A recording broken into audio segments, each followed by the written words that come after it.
I've noticed in my comments section that a lot of my viewers are really split when it comes to the policy of universal basic income.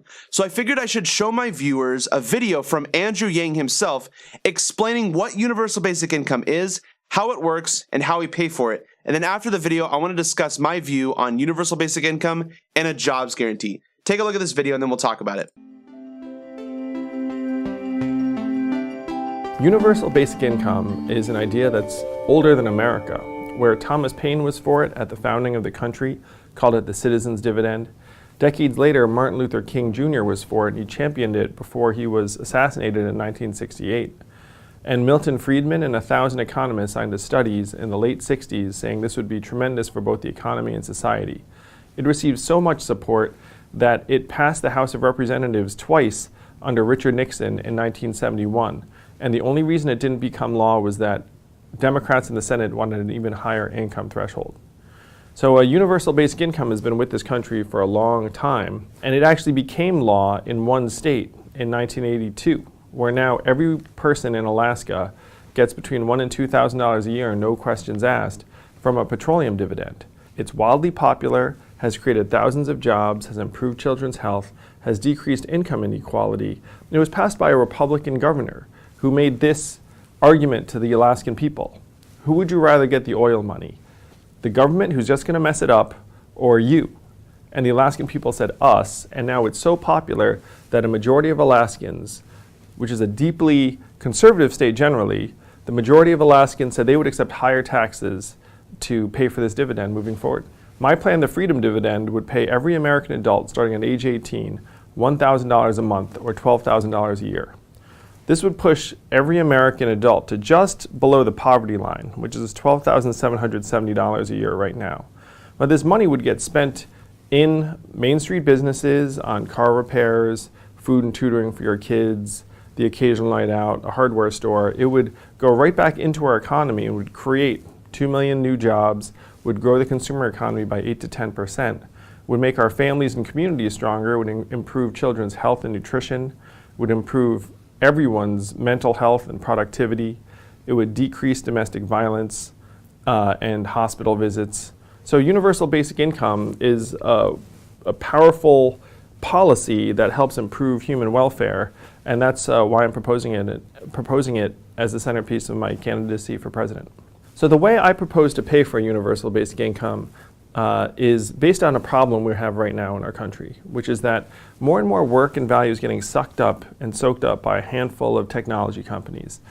Amazon, for example, is doing another $20 billion in commerce every year, and it's now pushing 30% of American malls and Main Street stores into closing. And so for the average American, you're seeing your Main Street stores close, and unfortunately, being a retail worker is the most common job in the United States. The average retail worker is a 39-year-old woman making between $11 and $12 an hour. So the problem America is facing is that even as Amazon's soaking up more and more value, they're not paying much in the way of taxes. You probably saw the headline where last year Amazon enjoyed record profits and paid zero in federal taxes. And so the way we pay for a universal basic income is we put the American people in position to benefit from all this innovation by passing a value-added tax, which is something that's already in effect in every other advanced economy. With a value-added tax, the American public would receive a sliver of every Amazon sale, every Google search, every Facebook ad, every robot truck mile. And because our economy is now so vast at $20 trillion, up $5 trillion in the last 12 years alone, a value-added tax at even half the European level would generate $800 billion in revenue, which, combined with current spending, economic growth from putting this buying power into Americans' hands, cost savings on things like incarceration, homelessness services, and emergency room health care, and then the value gains from having a stronger, more educated, more productive, more entrepreneurial population. There's one study that showed that if you were to reduce poverty in this country, you would actually be increasing GDP by $700 billion just by making people stronger, healthier, better educated, and mentally healthier. And so we're going to be able to pay for this universal basic income if we put in a new tax that harnesses the gains of all these new technological innovations and brings them back to the American people. So I think that was a really good video. I think that was incredibly informative of who Andrew Yang is. Andrew Yang is running for president. He's a Democratic presidential candidate. Not a lot of people are talking about him. The mainstream media is definitely not talking about him. And he deserves to be talked about. I hope he gets on the debate stage. I want to give you first off my view when it comes to Bernie Sanders versus Andrew Yang. Then I'll talk about universal basic income versus a job guarantee, and then I'll talk about my view on everything here. So first off, when it comes to Bernie Sanders and Andrew Yang, if I had to pick between Bernie Sanders and Andrew Yang, I'd actually probably pick Andrew Yang, and that's saying a lot. And I know a lot of people would disagree with me on that because people know the history of Bernie Sanders. But understand this, there are three things that I care about when I vote for a presidential candidate. And this is something that you guys should consider too. I only care about platform, voting record, and who's donating to you. Excuse me. Those are the only three things I care about. Everything else doesn't matter. And I believe that Andrew Yang's platform is better than Bernie Sanders' platform. And that alone suggests to me that that Andrew Yang is better than Bernie Sanders. That being said, though, on the campaign, at the primaries, I will be voting for Bernie Sanders because if I had to choose between Kamala Harris, Bernie Sanders, and Andrew Yang, I'm probably going to vote for Bernie Sanders simply because I understand that a lot of people, a lot of naive Reagan Democrats, a lot of naive Democrats are going to vote for Kamala Harris because she has so much money from donations or whatever. Or whether it be Kamala Harris, Cory Booker, Beto O'Rourke, whoever's bought out the most, they're going to garnish a huge amount of support, and it's really pseudo support. It's not true support. It's bot support, really.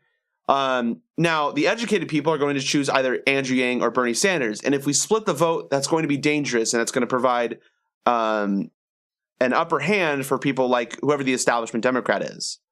So I'm voting for Bernie Sanders. Understand that. I love Andrew Yang. I love him better than Bernie Sanders in the sense of platform. But Bernie Sanders has my vote because he is the popular progressive at this point. That being said, what do I think about universal basic income versus the negative tax income versus the jobs guarantee? So universal basic income is supported by Andrew Yang. Milton Friedman supported the negative income tax. He did not support universal basic income. Jimmy Dore was wrong about that. He said that on his show, and he was incorrect about that. Milton Friedman definitely did not want universal basic income. He wanted the negative income tax.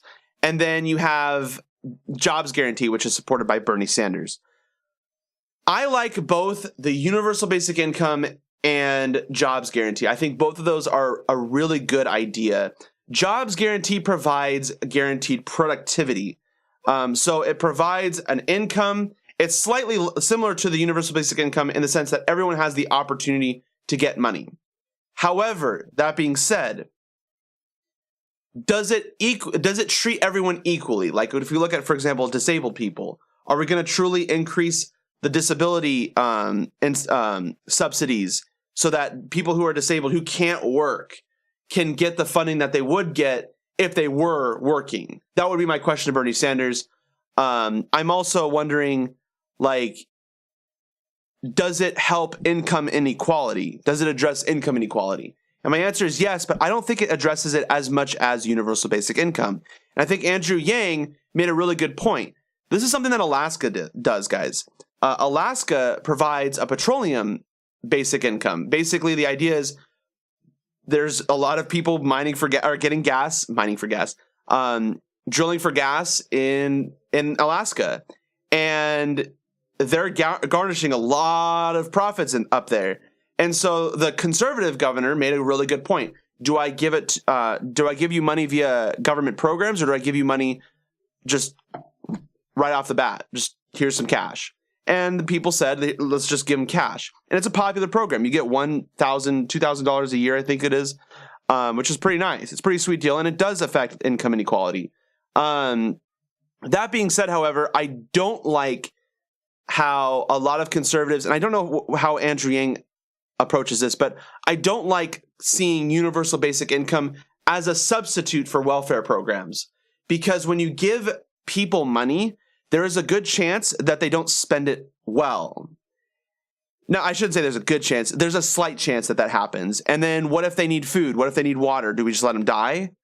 In my view, I think there needs to be a certain set of programs that need to be guaranteed to certain people based on their wages, based on their earnings, based on how much money they make. I think every person has a right to food, and everyone has a right to water.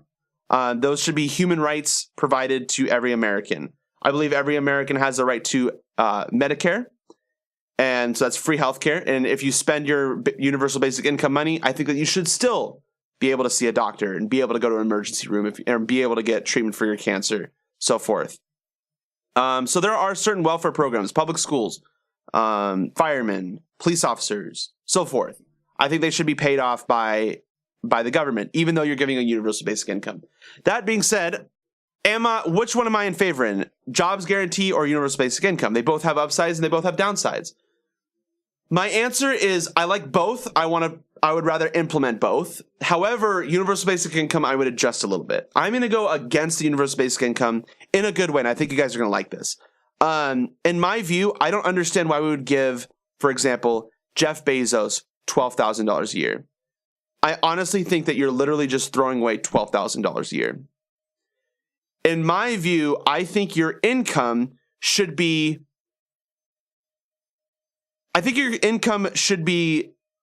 calculated by how much money you have or how much money you're making. And in this case, I think poor people should get more money than, for example, rich people. And in doing so, I think what you should shoot for is a specific layer of income inequality. So I'm not a socialist in the sense that I shouldn't say socialist, communist, I think is more a correct term here from a textbook definition at least. I don't believe in equal outcome. I don't believe in forcing an equal outcome with the central government. I don't like that idea because in that sense, everyone's going to have the same amount and no one's going to have the incentive to work. However, I don't like the level of income inequality that we currently have. I think that there is a sweet spot of income inequality, and I think everyone can agree with me on this. I think that there is a good amount of, I think there's a healthy amount of income inequality that we should have. We're not anywhere close there right now. We're not at that point. Obviously, we have huge amounts of wealth going to the top 0.1%. The top 3 people, in fact, the richest top 3 people own more than like 50% of Americans, which is freaking crazy. But, that's a side point. I digress here. I think what we should do is say, this is the income inequality that we want.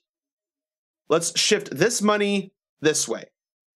And to do that, you can't just give a universal basic income because that's going to shift the income inequality in a very specific way.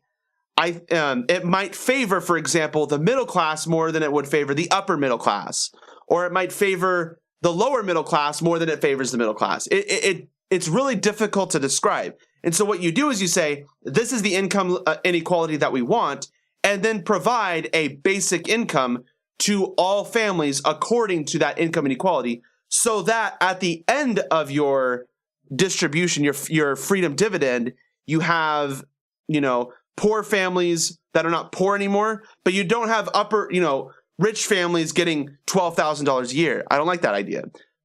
In fact, you would be taking money from the rich and giving it to the poor. It's just essentially a redistribution of wealth. It's just a direct redistribution of wealth. That's what I believe in. And then after that, then we can start considering a universal basic income. So in a sense, it's a plan that is better than universal basic income. You would probably get more than $12,000. You'd probably be getting close to $14,000 or $15,000, whereas people on the upper end might be only getting like $1,000 or $2,000 a month. And, we have poor people who might, start ending up closer to the middle class. They start affording better things. And on top of that, you have people like renters and you have people who sell milk. They're not going to be able to raise their rates based on this universal basic income because they can't tell how much money you got. It's dependent on your current wage. That's my view, and I think it would be much more productive, and I think we would make a lot more money in terms of that. And then after that, we can have an added value tax, which I think is brilliant. So that's my view. If you have any comments or suggestions, leave a comment below. I'm curious to see what you guys think about this.